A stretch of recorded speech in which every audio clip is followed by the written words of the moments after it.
ଶିମ୍ବ ଶିମ୍ବ ଗୋଟେ ଏମିତି ଜିନିଷ ଯେଉଁଟାକି ଆପଣମାନେ ଯଦି ଥରେ ନୂଆ ଶୈଳୀରେ ମୁଁ ଯେଉଁ ଶୈଳୀରେ ଆପଣମାନଙ୍କୁ ଶିମ୍ବର ତରକାରୀ ଦେଖେଇବି ଯେଉଁଟାକି ଆପଣମାନଙ୍କୁ ନିଶ୍ଚିତ ଭାବରେ ଭଲ ଲାଗିବ। ଥରେ ଏହି ଶିମ୍ବ ରାଇକୁ ଯଦି ମୋ ଷ୍ଟାଇଲରେ ଯଦି ବନେଇକି କରିକି ଖାଆନ୍ତୁ ଆପଣମାନଙ୍କୁ ନିଶ୍ଚିତ ଭାବରେ ଭଲ ଲାଗିବ। ଶିମ୍ବ ତ ବିଭିନ୍ନ ଶିମ୍ବକୁ ନେଇ ଆପଣମାନେ ବିଭିନ୍ନ ପ୍ରକାର ମାନେ ଶିମ୍ବ ରାଇ ବିଭିନ୍ନ ରୂପରେ ଆପଣ ରୋଷେଇ କରିଥିବେ, କିନ୍ତୁ ଆଜି ମୋ ଷ୍ଟାଇଲରେ ଥରେ ଶିମ୍ବ ରାଇ ବନେଇକି କରିକି ଖାଆନ୍ତୁ, ଆପଣମାନଙ୍କୁ ନିଶ୍ଚିତ ଭାବରେ ଭଲ ଲାଗିବ।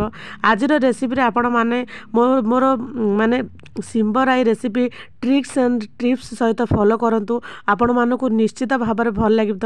ଏହି ଶିମ୍ବ ରାଇ ବହୁତ ଡେଲିସିୟସ୍, ତା ସହିତ ବହୁତ ଟେଷ୍ଟି, ମଟନ୍ ତରକାରୀର ଗ୍ରେଭି ଭଳିଆ ଲାଗୁଛି। ଆପଣମାନେ ବିଶ୍ୱାସ କରିପାରିବେ ନାହିଁ, ଏଇ ମାନେ ଶିମ୍ବ ରାଇଟା ବହୁତ ଟେଷ୍ଟି ହେଇଛି। ଥରେ ଏଇଭଳି ଭାବରେ ମୋ ଉପାୟରେ ଶିମ୍ବ ରାଇ ରେସିପି କରି ଦେଖନ୍ତୁ, ଭଲ ଲାଗିବ। ନମସ୍କାର, ଝିଲିସ୍ କିଚେନ୍କୁ ସ୍ୱାଗତ କରୁଛି। ସେଥିପାଇଁ ମୁଁ ପାଖାପାଖି ଶିମ୍ବ ତ ପାଖାପାଖି ଦୁଇ ପ୍ରକାରର ଶିମ୍ବ ରହୁଛି, ଯେଉଁଟାକି ମଞ୍ଜି ଥିବା ଶିମ୍ବ ରହୁଛି, ଆଉ ଗୋଟେ ରହୁଛି ଯେଉଁଟାକି ଆମର ପତଳା ଟାଇପ୍ର ରହୁଛି, ଯେଉଁଟାକି ଏଥିରେ ଟୋଟାଲି ମଞ୍ଜି ନଥାଏ। ଏଇ ଶିମ୍ବକୁ ମୁଁ କ୍ୱାଣ୍ଟିଟି ହିସାବରେ ଦେଖିବାକୁ ଗଲେ ଏଇ ଶିମ୍ବକୁ ମୁଁ ପାଖାପାଖି ମାନେ 100 ଗ୍ରାମ ହେବ ନେଇଛି, ଯେଉଁଟାକି ଯେଉଁ ଶିମ୍ବକୁ କି ମୁଁ ଭଲ ଭାବରେ ଧୋଇକି ସଫା କରିଦେଇଛି।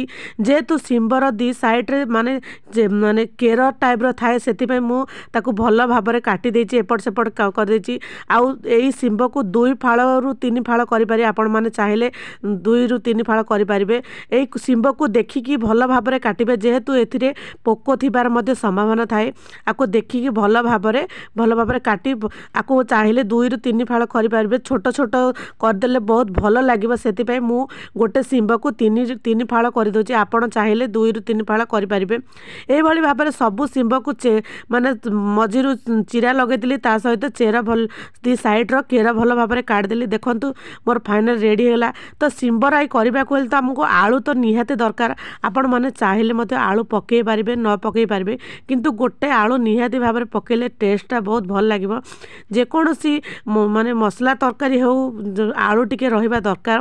ତା ସହିତ ଗୋଟେ ମସଲା ଜାର୍ ମାନେ ମସଲା ବନେଇବା, ଯେଉଁଟାକି ଗୋଟେ ଚାମଚ ଆମର ସୋରିଷ, ଗୋଟେ ଚାମଚ ଜିରା, ଗୋଟେ ଚାମଚ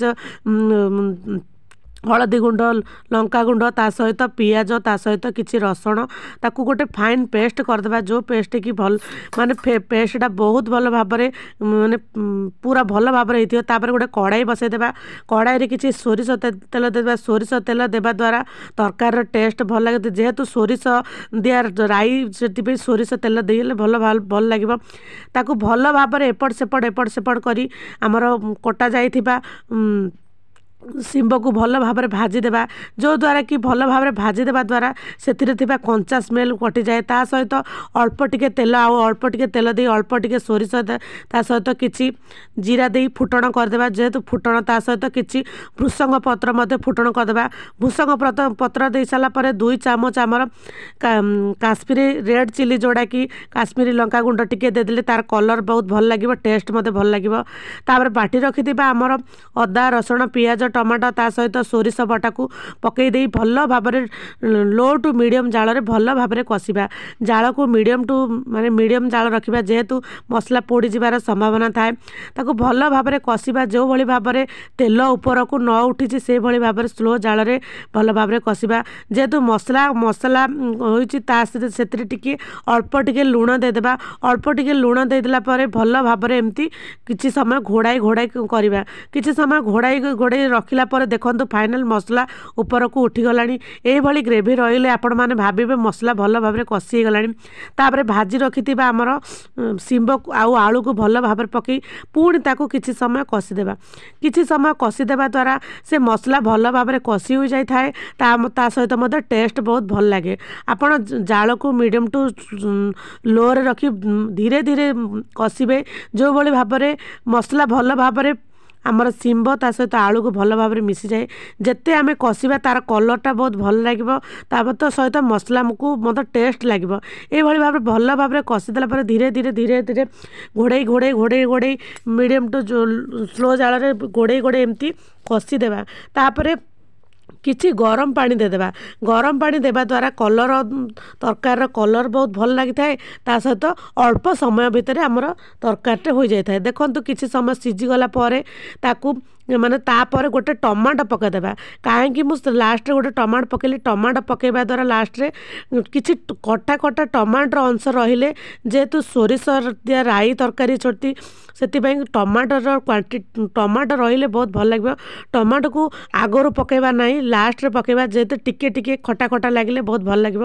ଫାଇନାଲ୍ ଲୁକ୍ ଦେଖନ୍ତୁ, ରହିଗଲା ପରେ କିଛି ସମୟ ରହିଗଲା ପରେ କେତେ ସୁନ୍ଦର ହେଇଛି ଆଜିର ଶିମ୍ବରାଇ ତରକାରୀଟି। ଆପଣମାନେ ବିଶ୍ୱାସ କରିପାରିବେନି, ଏଇ ମାନେ ଷ୍ଟ୍ରକ୍ଚର୍ ତା ସହିତ ଗ୍ରେଭିକୁ ଦେଖି ଜଣାପଡ଼ୁଥିବ ଚିକେନ୍ ମାନେ ମଟନ୍ ତରକାରୀ ହୋଇଥିବ କି ଚିକେନ୍ ତରକାରୀ ହୋଇଥିବ, କିନ୍ତୁ ସେମିତି କିଛି ନାହିଁ, କେବଳ ଶିମ୍ବର ରାଇ ତରକାରୀ ଆପଣମାନଙ୍କୁ। ଯଦି ଆଜିର ରେସିପିଟି ଆପଣମାନଙ୍କୁ ନିଶ୍ଚିତ ଭାବରେ ଭଲ ଲାଗିଥିଲା ତାହେଲେ ଗୋଟେ ଲାଇକ୍ କରନ୍ତୁ। ଚ୍ୟାନେଲରେ ନୂଆ ଥିଲେ ସବସ୍କ୍ରାଇବ୍ କରିବାକୁ ଭୁଲନ୍ତୁ ନାହିଁ।